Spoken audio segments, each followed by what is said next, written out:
I-unbox ko daw to. Para kapag maganda, bilan ko daw siya. Oh! Para ito kasi sa anak kong bunso na lalaki. Rubber shoes from Stipex. Ayan. Pero may sizes kasi sila. Actually, ito na yung parang pinakamalaking sizes. O pangalawa sa malaki. I'm not sure. I cannot remember. Pero ganyan yung box niya. Me, are you ready, Daddy? Pero kasi si Daddy, ang size niya. What's your size of your shoes?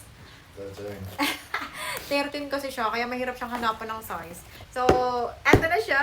Kung maganda raw, tignan natin kung pasok sa kanyang panglasa. Itong Stipex na rubber shoes, running shoes. Hala, ang laki! What's it? Hello. Nice. Nice.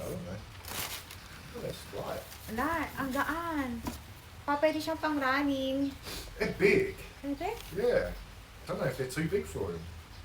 It's too big for him. Pero kasi yung sa isang sapatos niya, sinukat ko eh. Pero, ayun siya, babe. Ayun, bounce and super light. Oh, nice.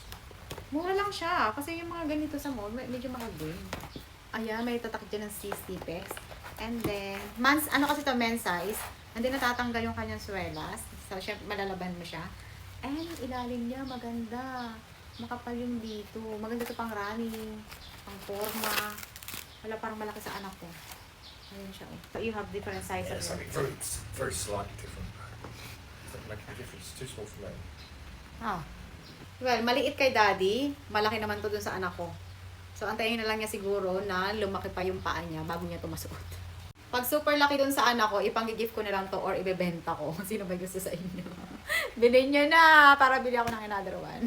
Or kung wala naman, siguro ipang-gift ko na lang din. So, ayun, I think talaga malaki siya sa anak ko.